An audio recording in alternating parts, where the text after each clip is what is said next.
Well, hello everyone, and welcome to FranTastic InSights, where we speak to some of the coolest people in franchising. My name is Alesia Visconti. I am the president and CEO of FranServe and Franchise Dictionary magazine. Now, FranServe is the largest franchise consulting organization in the world, and our mission is very, very simple. We look to help change people's lives through franchise ownership, and we do that through a wonderful network of franchisors and incredible franchise consultants, all who are dedicated to help their candidates explore franchise opportunities. Now, today I'm very excited. I have Mark Setterington, and he is the president and CEO of Island Fin Poke Company. So welcome, Mark. Happy to have you. Thank you for having me on. I'm glad to be here. Oh, my pleasure. You know, we were just chatting about how we're rocking and rolling despite, what's going on in the world today. And I would be really happy if you could just share with our audience a little bit about your company and what it does, what makes it unique, because it is truly a unique brand, and, also your role with the company and how that all developed. Perfect. Well, I'm a lifetime restaurant guy. And me and my partner, Paul, decided to do this a little more than 4 years ago. The restaurant I'm sitting in right now, it'll be 4 years old on March 20th. And we were never going to franchise. We were going to have a couple of restaurants and work with our kids and golf and boat and, kind of be bums. And that didn't work out for us. So when Winter Springs opened, it really kind of took off. And we've been franchising about 2 years now. We have 31 sold, 11 open, and we'll actually have another 10 open by June of this year. So it's been incredible. Well, I have to say, I'm glad that your original plans did not work out, and that you were able to franchise and grow it and bring this brand to other people, which is just phenomenal. We talk a little bit about your growth, and I know sometimes, if I ask you this, you might say everywhere, but in terms of your expansion, is there anywhere in particular, market-wise, that you're looking to develop? Any place that's hotter than others or that you're looking to get to quicker? I think that just in order to have some saturation, the Northeast has been very good to us. Our busiest open restaurant right now is Worcester, Massachusetts. So we really want to get some penetration up there. And, then, we have Texas, where we have 4 restaurants sold in and around Houston. We'll open our first one actually on Monday.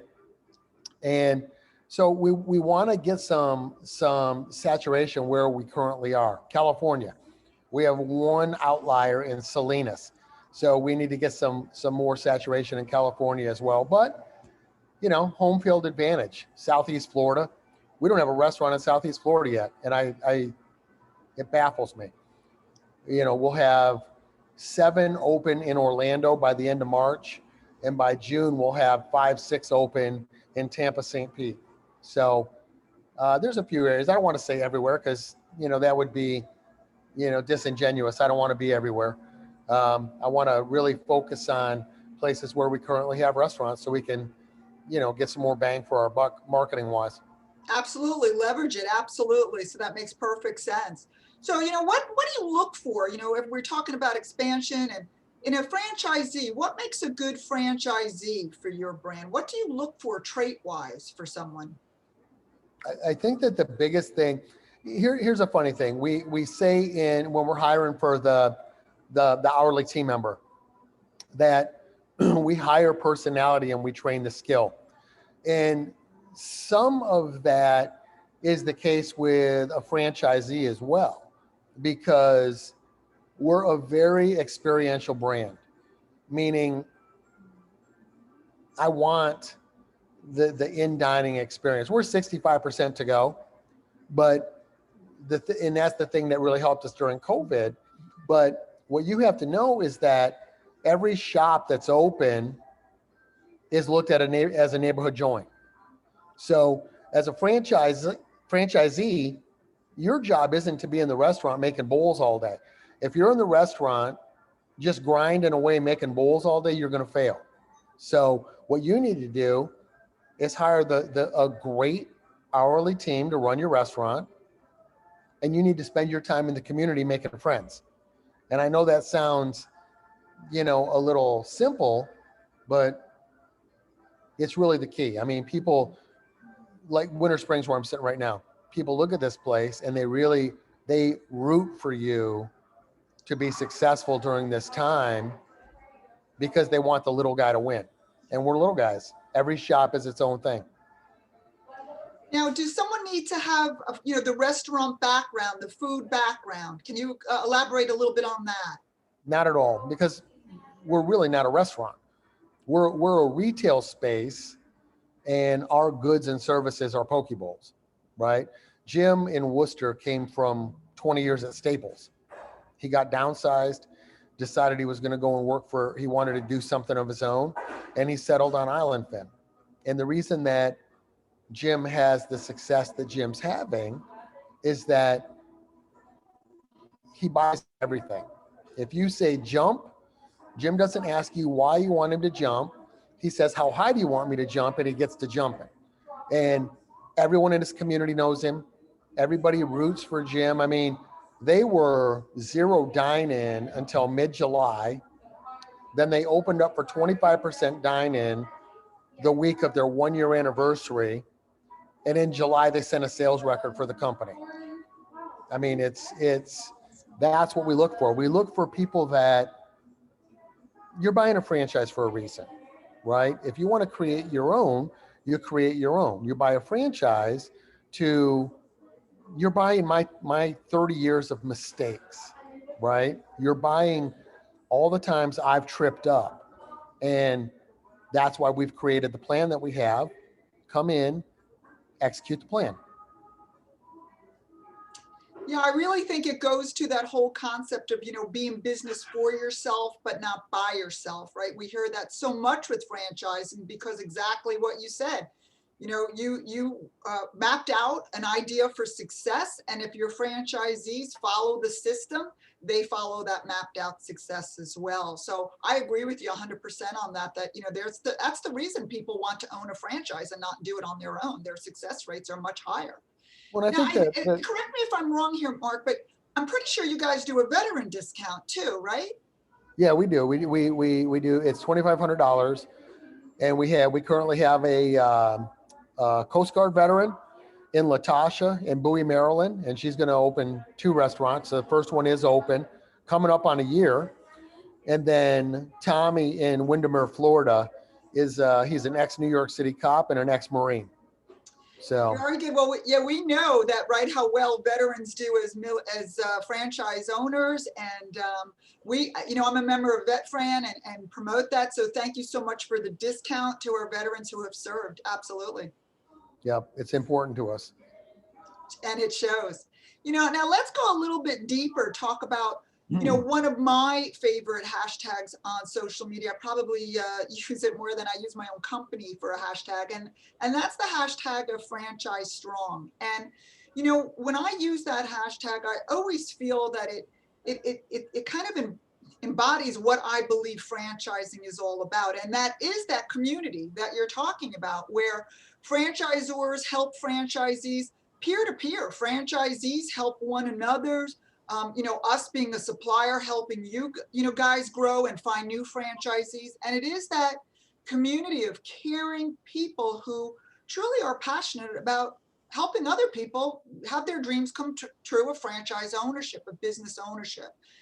I'm real curious to hear what Franchise Strong means to you and to your brand. Well, I think it's exactly what you just said. And one of my franchisees, actually our first area rep, made this comment to me the other day, and it was, a rising tide lifts all boats. So if you get into a franchise company and it's all about you're doing it for the wrong reason, right? I need for Jim in Worcester to be successful. I need Billy in Salinas, California to be successful. And it's going to help the value of your little business in Carrollwood, Florida, right? And that's what we try to get these guys to believe and to understand. And we have a nice little community, and we all speak all the time. My 20-year-old daughter trains all my franchisees, and they all have her cell phone. And we just hired Chris, who's our franchise business coach. We're taking on infrastructure, and we text like little girls, and I mean that nicely. It's from the time I get up in the morning till the time I go to bed at night, my phone is on me, and I understand that we have franchisees that are three time zones away, right? Well, I don't expect them to get up at 6 a.m. and only contact me from 6 a.m. till 2 a.m. their time. That wouldn't be fair to them. So that's franchise strong. We're a small company still, and you have access to everybody, from Cliff and Justin, my development guys, myself, my daughter, Chris. I mean, we say no friends, just family, Ohana, and they're not just words. We live it and we breathe it with our guests and with our team. I love it. It is that franchise family, feeling. So I love it. And you obviously know your franchisees by name, and it really does have that sincerity of that feeling, truly. If someone was thinking about, your brand, and they're thinking right now, COVID, is this a good time? Is this a bad time? What would you say to them about your brand right now? Surprise me. Here's the thing. We opened Salinas last week, and California is zero dine-in. It is all takeout. With the size of our building, we can only have 5 people in the restaurant at a time. So, Taylor and I talking on the plane on the way out there, I mean, I was a little stressed. Like, what the heck's going to happen, right? Well, Salinas' first day was our second busiest first day ever. So the brand resonates with people, right? It's healthy, it's fresh, it's fast. We give a full service experience in a fast food restaurant, right? We've always been 65% to go. From the very beginning, we were 65% to go. So we don't need a big footprint. Our sweet spot is 1,000 to 1,200 square feet, right? So, and I hate saying this, but there's a lot of those spots that are available right now. Harpreet in South Charlotte found an old TCBY, and he's flipping it for his construction is ridiculous. And the infrastructure's there, the layout is there, and that's what we're finding now. People are, how it is with the COVID, right? People are eating healthy, trying to do things that way, pre-vaccine and whatnot. So we're right in the wheelhouse of what's coming, and it's not going away. People are trading into this food. So I agree with you 100%, and that's why I think it's really important for people to realize that there's never a perfect time, right, to own a franchise. You could go your whole life waiting for that perfect time, and this is a big wake-up call for a lot of people of what do they want to do with their future. They've always wanted to own a business. They discover that corporate America is not the safety net that they thought it was, right? We see that for sure. And so it's a great time to explore franchise ownership. And like you said, a healthy brand, a yummy brand. I mean, it's popular. It's trending in a positive way. So why not? Why not consider that? So I appreciate that. And every time we have you guys on anything, it always seems to be right around my lunchtime, and I'm always like, I want to just reach in it and take a bite. It always looks so delicious. So I want to, thank you. I know everybody's, busy and crazy and trying to get everything done these days. Our schedules are all crazy. I want to thank you very, very much for coming on to our show, for your FranTastic InSights audience. Thank you for your time. Be sure to subscribe to our YouTube channel. You can get more videos and updates. But I just wanted to turn it over to you, Mark. What final words, what last words do you have before we wrap up this episode? I think just to reiterate what you said, the time is never perfect, right? But you need to make a decision, because who's going to work harder for your success than you, right? And it's exciting right now, you know, and I'm not nervous. I'm excited about 2021. The fact that we've got 10 restaurants that are going to open by June. You know, we're not, the people that have bought into Island Fin they're aggressive, right? Nobody is, I need to wait, I need to wait, I need to wait. No, they make the decision and they hit the ground running. And we'll be open, our first one in the suburbs of Chicago. We have Peachtree, Georgia coming up. We'll have 2 open in Houston within 30 days.